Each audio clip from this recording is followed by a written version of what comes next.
আর কে Srivastava, defence বিশ্লেষক বিশেষজ্ঞ। Sir, এই যে বক্তব্য বাংলাদেশ পুলিশের তরফ থেকে যেটা বলা হচ্ছে যে তারা বলছে যে তারা নাকি ছেড়ে দেবে না, এই পজিশনে কি বাংলাদেশ আছে? ভারতের কি স্ট্র্যাটেজি? ইনি কে? এই পুলিশ কমিশনার কে?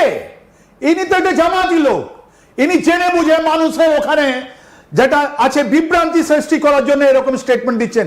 আপনি ভাবছেন কি আমরা দিতে পারি না? আমরা এর থেকে ভালো দিতে পারি।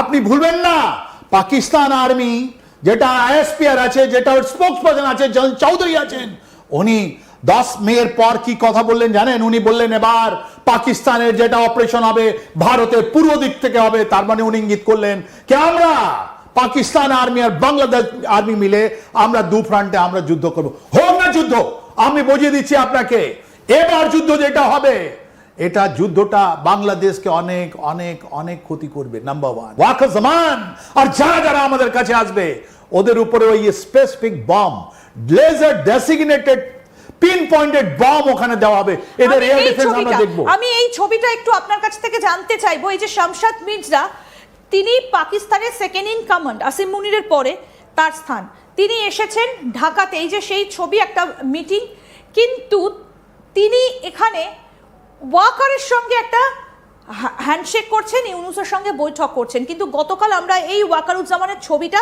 দেখতে পাইনি যেটা আজকে দেখা যাচ্ছে। এগুলো কি আলাদা আলাদা বৈঠক হয়েছে স্যার? আমি একটু জানতে চাইবো যে ইউনুসের সঙ্গে কি আলাদা বৈঠক হয়েছে, ওয়াকারুজ্জামানের সঙ্গে কি আলাদা বৈঠক হয়েছে? বাংলাদেশ অনেকগুলো জিনিস লুকিয়ে দিচ্ছে। ওরা ভয় করছে যে আমাদের মতন লোক যারা রাষ্ট্রবাদী লোক, যারা আমাদের 17 কোটি বাংলাদেশের ভাই বোনকে ভালোবাসি, ওরা এটা এক্সপোজ করবে। জানেন এই ছবিগুলো কোত্থেকে আসছে? এই ছবিগুলো আসছে পাকিস্তান আর্মির আইএসপিআর থেকে। ওদের যে পাবলিসিটি আছে ওখানে ওরা দিয়েছে, আর বাংলাদেশের উপর শান্ত আছে। আপনারা যা পাননি ওর মধ্যে আছে, তিনি ওয়াকারুজ্জামান সঙ্গে তো দেখা করলেন, ইনি আমাদের বর্ডারে গেছেন, ইনি আমাদের বর্ডারে গেছেন রবিবারে। ইনি গেছেন ওখানে ইনফ্যান্ট্রি ট্যাকটিক্স, ওনাদের যে স্কুল আছে, school of tactics and combat যেটা আছে, ওখানে গিয়েছিলেন। পুরো দিন আমাদের বর্ডারে লক্ষ্য করেছেন, ওনাকে ঘুরিয়ে দেওয়া হয়েছে। আর এই কথাটা আপনার পাকিস্তান আর্মি নিজের ওয়েবসাইটে লিখেছে যে আমাদের জেনারেল শামশাদ যিনি আছেন, chairman joint chief staff committee, উনি গিয়েছিলেন শিলিগুড়ি করিডোর দেখতে।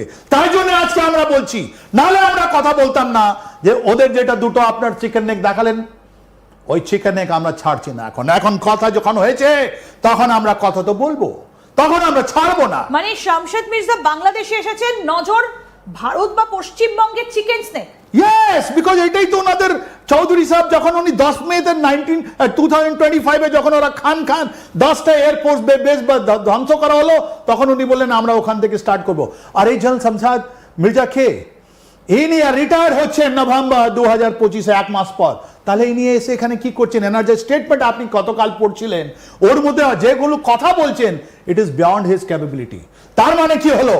তার মানে ইনি আসছেন বাংলাদেশে একটা অ্যাম্বাসেডর হয়ে, ডেসিগনেট হয়। ইনি ওখানে আসবেন, আর ওখানে বসে আইএসআই, ওখানে এসে বাংলাদেশ আর্মি, ওখানে এসে পাকিস্তানের লোকের সঙ্গে মিলেমিশে ইনি ওখানে যতগুলো